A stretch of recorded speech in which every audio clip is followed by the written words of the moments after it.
The topic is African American unity for success. And of course, we have talking about African American unity for success, Pastor Kelvin Walker, who is the pastor of the Hands of God Christian Church. And of course, Reverend Walker, let us pick up the conversation that we left off with, because I think you were talking about some of the things that have, in a real sense, historically, in a real sense, separated African Americans. And I think that you mentioned what went on during slavery. Right. But I think also you were coming to the point of talking about after slavery, during the period of Jim Crow, which you also served. Go on, let's pick that up. Yeah, because, you know, there had to be something in place, Dr. Haney, that would have been used to control the slave, of course, and that was that fear, and that was that distrust, and that was that envy.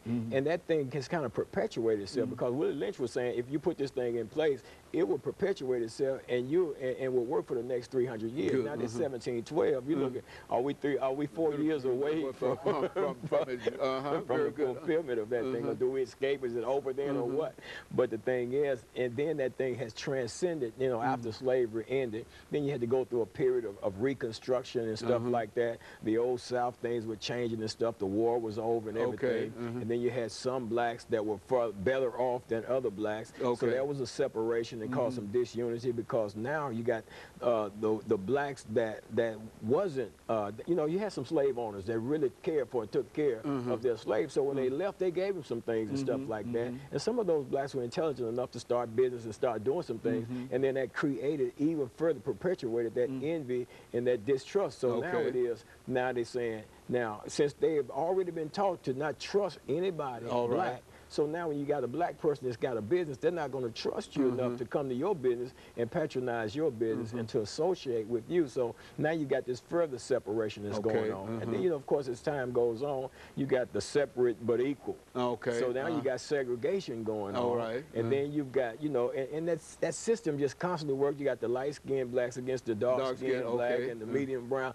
and the good hair against the bad hair, and the tall against the short. And then the women had always been elevated in a position over the black man. This came from slavery, because you know, the black man was never in control of his family. Very good. It was never his. It never belonged to him. So that whole thing has spread it into our culture, even as of today, because black men now, you got a lot of black men that will produce but will not care for that which they produce. And I think that came from that mindset that was injected in us back during those periods of time that we existed in. So now, Dr. Haney, we're in a situation whereas we got black people that are going into business, that are doing things, and then you've got there's another segment within our culture that says, I'm not going to support you, and we talk about each other, you know, as if you know, we'll talk about each other. I've heard black people say negative things about black people as if they wasn't black themselves. You know, and that mindset, Dr. Haney, needs to be dealt with and needs to be stopped,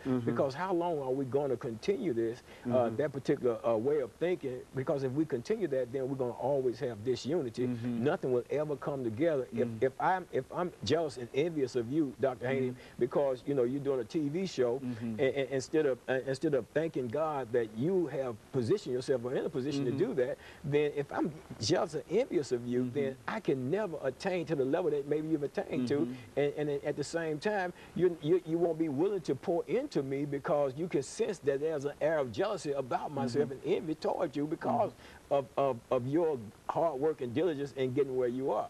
You know, it seems to me that what you're saying here is that there are a number of things that keep African Americans from being successful. But the fact is that they don't generally understand, nor do they articulate some of the things that you're talking about now, which is to say that I think that most people would agree, most African Americans would agree that what you're saying basically has a foundation for truth. But now, in terms of that being widespread knowledge, and understood exactly the implications for it. Many people don't understand it. White or black don't understand it. And a lot of the thinking is, this is just how I am. But we have to go back and find out, why am I thinking like this?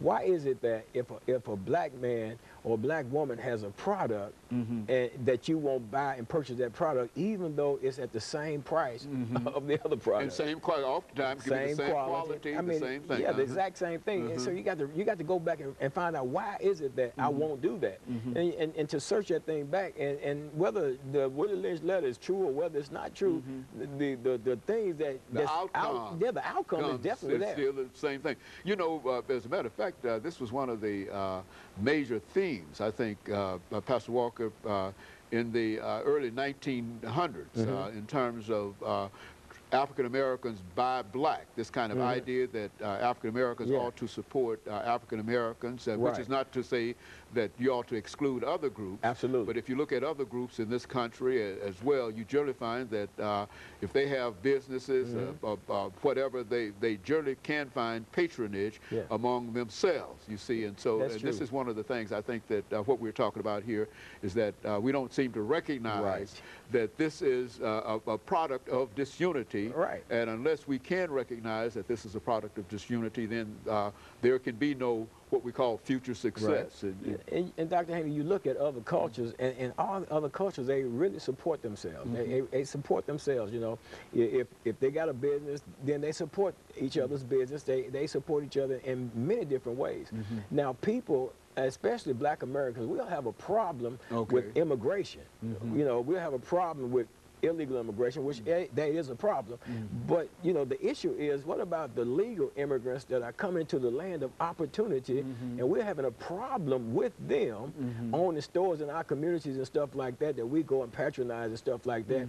But at the same time, they have left their country to come into a country that offers them an opportunity, and we're born in this country and won't take advantage of the opportunity. And then when those of us that are black Americans do take advantage of these opportunities, afforded to us in this land of opportunity, then there's that envy thing that goes into play and say, well, I'm not going to buy from them because their product is not going to be any good, even though it's an identical product that you can go across town and get it from whatever other culture that may happen to be doing that. Very good. And of course, we're getting ready for our second commercial break here, Pastor Walker, and I think that this is essentially what we were trying to achieve here. That is to get some of this information out in the open. It's something that I think that everybody understands, and everybody, well, they might not understand it, but everybody know about it. Right. But they don't understand the sources of it, and they don't know how damaging that it can have. And another thing, we don't have an opportunity to talk about it at this time, but I wish that somebody one day would say something about the N word that is so prevalent among so many of us, and et cetera. And of course, we'll be back with our audience following this very, very short commercial break.